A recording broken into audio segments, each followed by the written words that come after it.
Yeah, my wife wants one of those big knives they always use on cooking over open fire videos. So too cheap to buy one, so I thought I'd try to make one.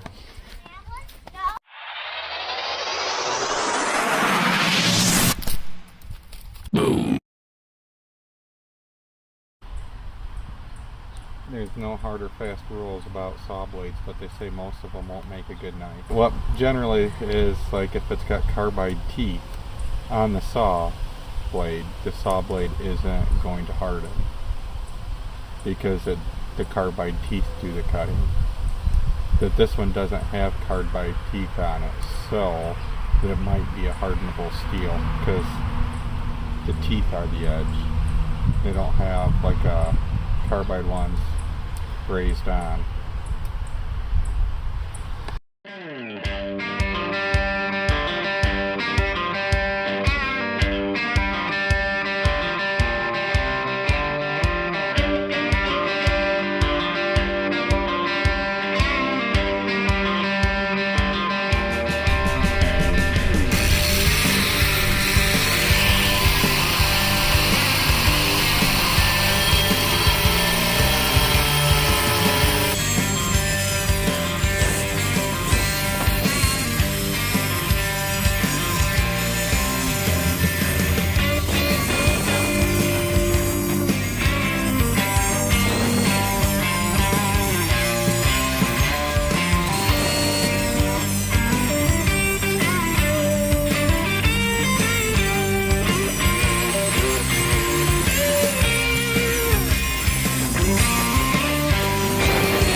I don't know if it'll work, but I'm thinking about trying to cover the handle and most of the blade in clay. I don't know if the steel will harden the way I want it to anyways, but that'll keep the rest of this all soft wherever the clay is covered. Might be easier to get the handles drilled, and plus it puts a pretty cool looking pattern on it if it does work. So I don't know if we got the right clay here, but it might be worth a shot just to see once what happens. Kind of like what the Japanese did with their swords. And I have to believe that even if people use a special clay, 300 years ago the Japanese probably just used like whatever clay they had. Like, I can't imagine it, you know, had a lot of stuff added to it to make it better for temperature, high temperature. I don't know, we'll find out, I guess. So I'm gonna go get some clay. But you can tell it's clay because the ground's all cracked from being dry. So that's how I know it's clay. But this whole area is clay, so it ain't too hard to find. Just get a little bit like that. We'll just get some water now. See, that's what happens.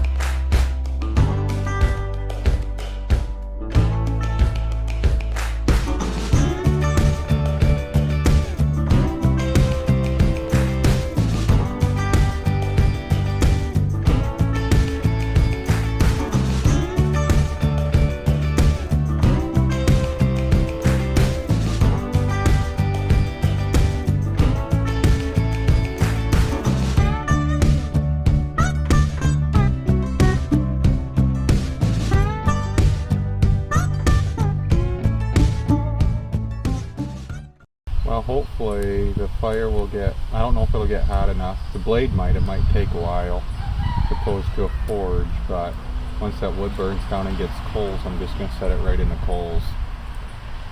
Fortunately, it's a pretty thin piece of steel, so it will heat up quicker, but I don't know if it'll get hot enough. And but that's still just assuming this piece of metal will harden anyways.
We'll see once if it did anything. I don't know why it turned red. I've never seen red dirt here in my life.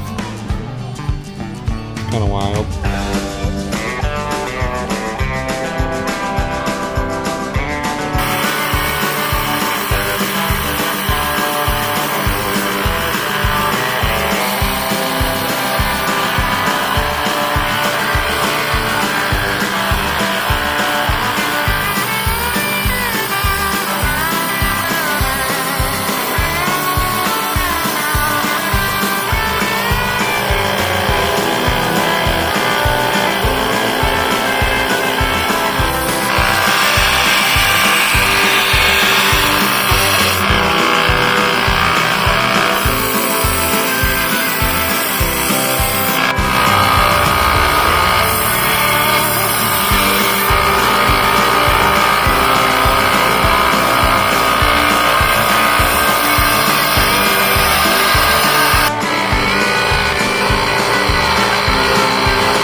Yeah, more tools than I have to polish it, but we'll see what the foam sander does for now. Yeah, we got a bunch of good, so something is bound to be better than trying to get that all out with a belt sander. You can always pick up hand polishes and stuff too, but to get the bulk of it off, let's see here. That's a 60. That's an 80. It's this one. It's a 220. Yes, it's a 120. 60.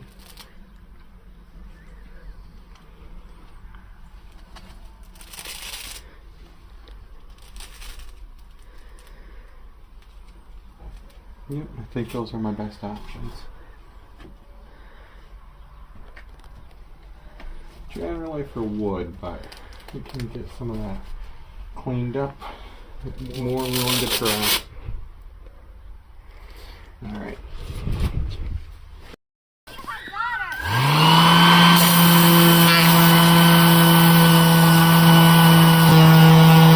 Seems to be getting it out pretty good.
off and not use that on it, because you already used it for cooking, and that's probably not a food safe oil.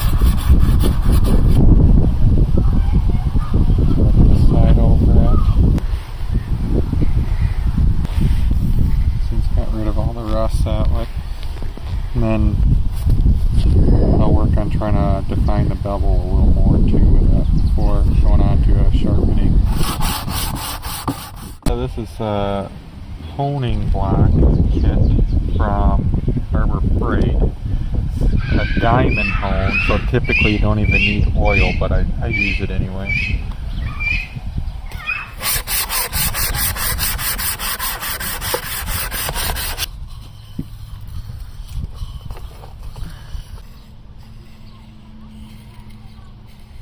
This is 1,000 grit, so it'll remove any of the burrs that are on it. And maybe give the edge a little bit of a shine. See, it's got just a little bit of a shine where the edge is.